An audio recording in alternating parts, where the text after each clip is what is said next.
Broadcasting from Detroit's Cass Corridor, it's the Metro on WDET. I'm Tia Graham. Coming up this hour, one of the largest book and media sales is happening next week. We'll chat with co-chairperson Neil Rubin about this year's event and the importance of continued support for literacy and access to books. Lately we've been talking about teens a lot on this show, their behavior in public, discussing what they need, but are we really listening to what they want? The Y Arts Film Festival asks teens what's going on in their world and gives them the means to show us. But first, it's that time of year again. Bookstock, Michigan, one of the largest used book and media sales in the country, is back. Each year at Laurel Park Place in Livonia, thousands of volunteers help collect, sort, and organize hundreds of thousands of donated books and media items. The result? An affordable marketplace for readers of all ages. Plus, the collective effort behind it, from the neighbors and educators who volunteer their time, keep the community strong. Proceeds from sales go directly back into literacy and education programs across the region, helping expand access to reading materials and learning opportunities. Joining me now is co-chairperson himself, Neil Rubin. He is also a columnist with the Detroit Free Press. Neil, welcome back. Thank you. It is just so good to be here. I love it. So, Neil, as always, if you can, explain to folks how grand Bookstock actually is. We talk about it being the largest media and book sale. Please talk about how grand it is. Okay. Like I said, largest charity used book and media sale in Michigan, and who knows how far the tentacles reach there. I've been honorary chair for, it's got to be a couple decades now. Wow. And it's 500,000 plus used books, CDs, DVDs, audiobooks, all the things you were talking about, vinyl albums, spread end to end at Laurel Park Place Mall. Which is huge. Yeah, it's just great. It starts with a pre-sale this coming Sunday from 8:15 to 11 a.m. That's the only time there's an admission charge. And people line up to come stampeding in and get first crack at whatever it is they're passionate about. I've noticed over the years, don't stand between that opening crowd when the doors swing open and the cookbooks. They're the ones who'll hurt you. They don't mean to, but they're into it. And then it just, it runs with, special little sales and things like that throughout the week. It runs through the following Sunday. And we're just, a couple dollars at a time, raising hundreds of thousands of dollars to support literacy and education. It's amazing. And Bookstock is often described as more than a book sale, of course. How does it act as a literacy fundraiser in Metro Detroit? Well, we funnel money. We're entirely volunteer. Nobody's getting a salary. And after expenses, we find deserving groups, a lot of them repeating deserving groups, to give money to support the good that they're already doing. Do you have any of those groups off the top of your mind? Why, yes, I even wrote a few down. One of my absolute favorites, these are our kids. I shouldn't admit to having favorites, but there's a program called Remain in Touch, and it's in place at a couple of prisons in northern Michigan, and it's set up so that inmates can get sent books. They record bedtime stories for their kids. I get chills every time I talk about this. So the kids can have their incarcerated parents read them bedtime stories.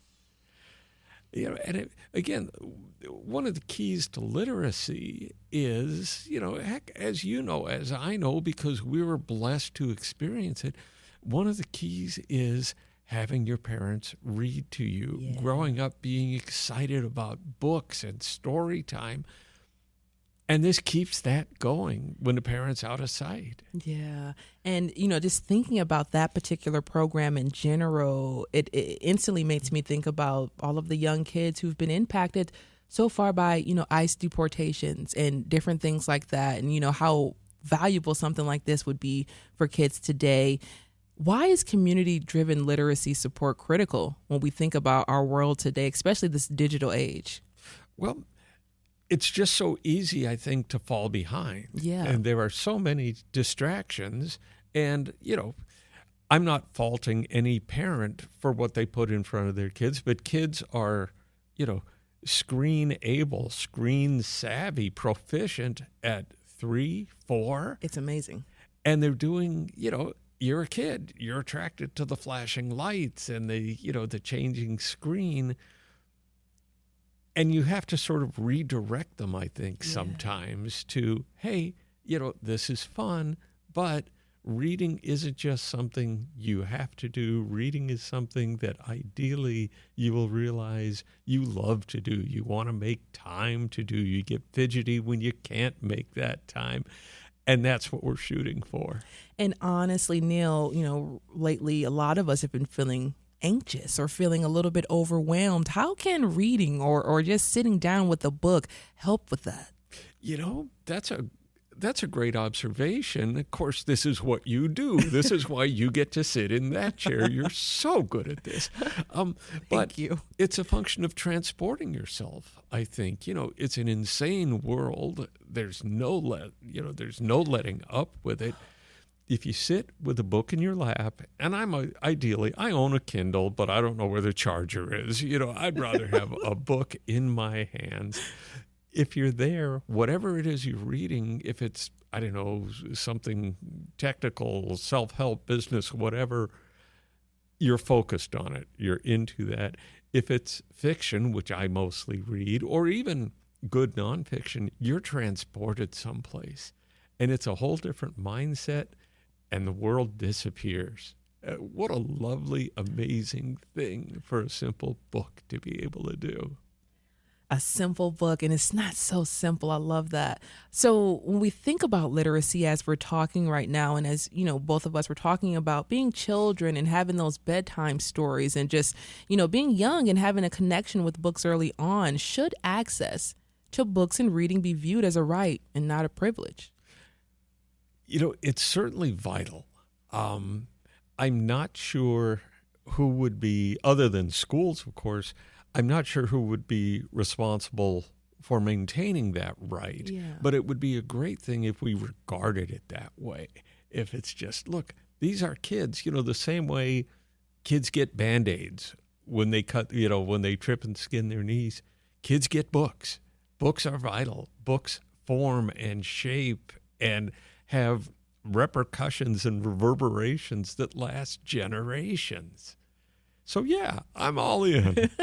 And I often think, too, in Halloween, maybe we should throw some books in the trick-or-treat bag on top of the candy. You never know what could happen if a kid looks at, gets a Reese cup, but they also have a book. You tape them together so they know. So now they associate this book with candy. So, it's all a win-win for us. But how does literacy shape opportunity in someone's life, especially early on, Neil? Well, I think it opens up so many horizons for you. It lets you know that the world is bigger than your block and that there are things you can do and things you can be. And that's just, kind of the fun of it and the expanding the small mind part. The other part is if you don't read well, you are so limited as you go on in life. In some cases, you're crushed employment-wise. It just so narrows the parameters of what you can do with your life. In other ways, it's just constant humiliation and embarrassment. Oakland Literacy Council, another one of the agencies we support, has great programs for teaching adults to read. And you think, well, how do you get to be an adult unable to read? It happens, and you learn ways to cope and fake your way through it. But imagine, you spent your whole life going to restaurants, either pointing at something on somebody else's table or ordering the 3 things you recognize on the menu. And it just, that's just one almost trivial way it matters. But it's just limiting. And then, there's ripples to it. If you don't read, to your kids, chances are your kids are going to have trouble reading, or they're not going to be as fluid with it or as embracing of it as other kids. We talk a lot about generational wealth. Mm-hmm. This is sort of generational limits, and reading removes them. We can get into that lane of talking and for this whole entire hour if we had time. But I do want to bring it back to you for a moment, Neil, as a writer. Do you believe the art of writing or forming ideas and putting pen to paper is dying? I hope not. I think pen to paper is almost antiquated. I think there are a lot of ways to write and communicate that I don't think of first, because I've been doing what I've been doing for so long. But when I talk to groups of high school or college students, for instance, and all I can see is how many fewer people we have on staff now than we used to. Yes, I see limits. They see, wow, there's blogs, there's this, there's that, there's all these places that you can communicate. And I just stand back and say, good. A lot of times the trouble is monetizing it. But if all you want to do is communicate and get your ideas across and know that somebody is reading, which is the same as somebody is listening, there are so many more ways to do that now than there used to be. Everybody can be a publisher. You used to have to own a printing press. Now you just need your phone. And that's a good thing. Yeah. This is The Metro. I'm Tia Graham. We're talking about Bookstock. It's a massive book and media sale in Michigan, and the goal is to support literacy in underserved communities. Our guest is Neil Rubin, co-chairperson for Bookstock and Detroit Free Press columnist. Now, I do want to go to a few of our super callers here. We have Susie on the phone. Susie, are you there? I'm here. Hi, Susie. Thank you so much for calling in. Now, you are also one of the chair people for Bookstock. Can you talk a little bit about your role with community participation? Neil, you want to say hello? Okay. Hi, Susie. Hi, Neil. What a dear friend to me and to all of Bookstock. We can't ask for a better spokesperson and ambassador for Bookstock than Neil has been over the years. Susie, how long have you been with Bookstock? Probably close to 20 years. It was after before my youngest daughter graduated high school, because I remember I shanghaied her into volunteering at the sale. And I just want to say she did it begrudgingly, and she stayed the whole day because she loved it so much. Yes. And Susie, for you, what brings you back every year for the last 2 decades? I call Bookstock a feel-good community service project. Every aspect of Bookstock just brings out not only the best in everybody, but such a good feeling. The people who donate their books, who have been so generous. This year we've gotten more donations than ever. And the volunteers who come and sort, our volunteers who come, the group, it keeps growing and growing. We have over 40 people each week to help sort, which is a huge number. And then the sale itself, which is so much fun, and that's when we get to meet the people who buy the books and interact with them and find out what they like to read or point them in the right direction or hear stories about how much they love coming to Bookstock every year. Susie, before I let you go, why do you think people are motivated to donate each and every year? Well, I think part of it is they have these books. Some of our books are in pristine condition, and they just don't want to, put them in the recycle bin. And they also want them to find another a life. Yeah. They enjoyed the book, and they'd like to see somebody else enjoy it. And this is a way of, paying it forward, so to speak. They donate the books, and someone will buy it, and they will enjoy it as well. And hopefully, when they're finished, they'll give it back to Bookstock, and we'll have somebody else come and buy it. So the book lives on. Susie, thank you so much for calling, and good luck with Bookstock this year. Oh, thank you. And I hope everybody comes out to the sale. Thank you. And thank you, Neil. Thank you so much for having me. Susie, talking about the people who sort the books. Yes. I mean, imagine there are, 400,000, 500,000 of these. And it's, we don't just throw in a big pile in the middle of the mall. they're sorted by category, history, biography, mystery, whatever your passion is, you can go right to it. Somebody's got to figure all that out. Exactly. And I was in there one day and somebody unpacked a young adult biography of Jackie Robinson. And okay, where do you put that? It's young adult, it could go there. It's sports, it could go there. It's biography, it could go there. And these are not momentous decisions. It was a really good book. Somebody's going to find it.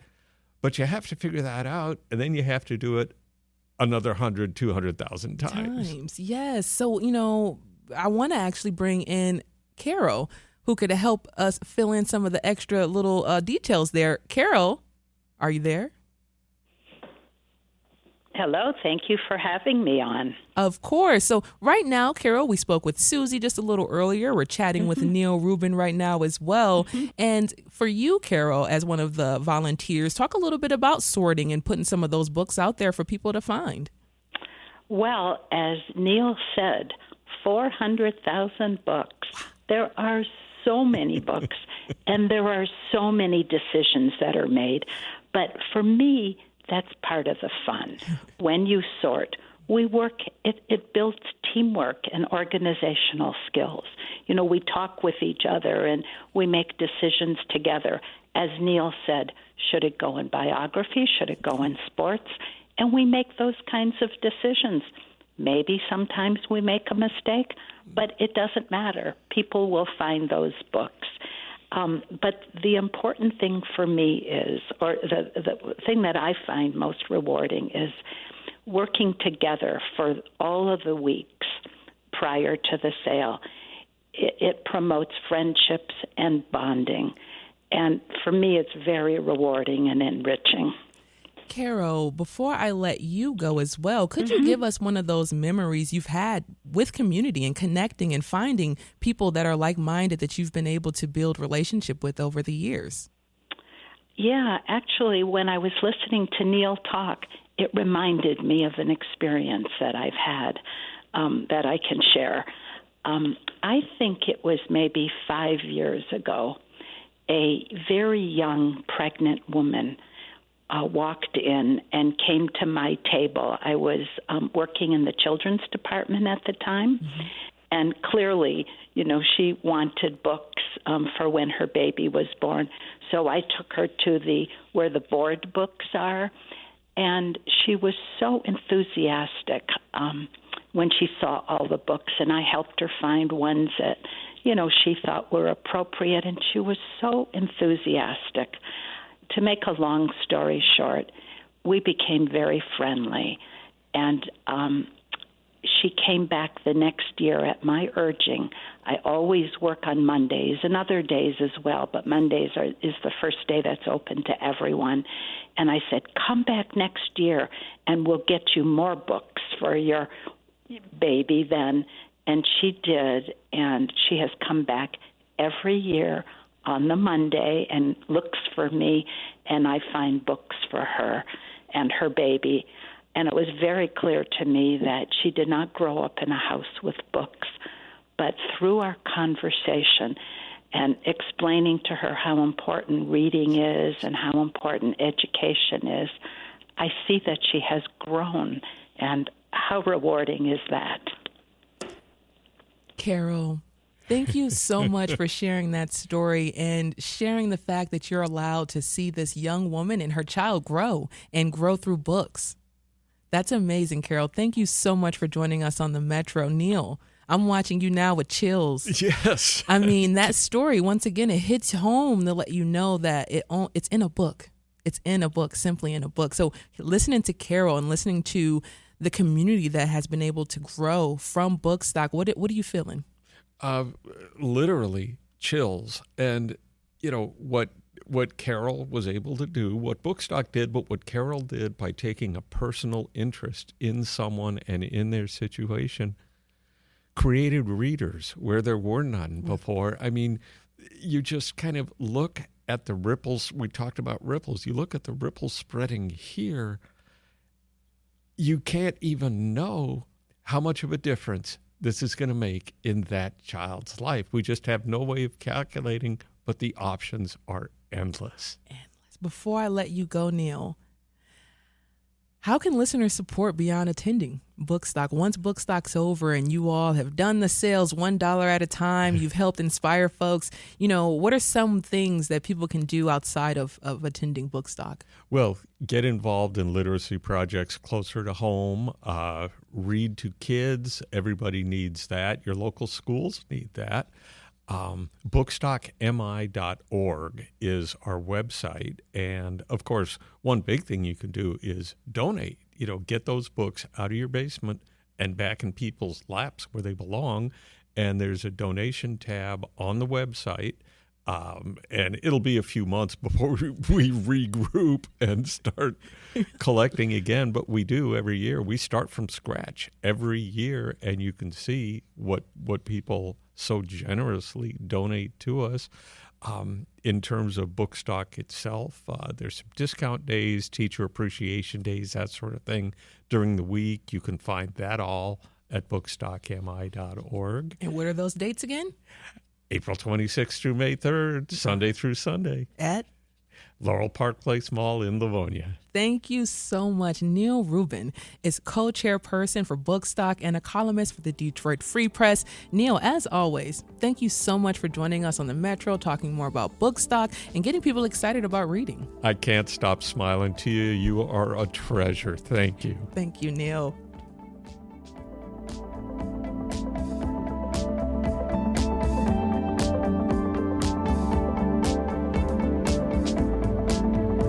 Coming up, the Y Arts Film Festival wants teens to express themselves and explain the world around them through mini movies. We'll learn more about how these films allow audiences a glimpse into a teen's mind. You all stay right there. This is The Metro.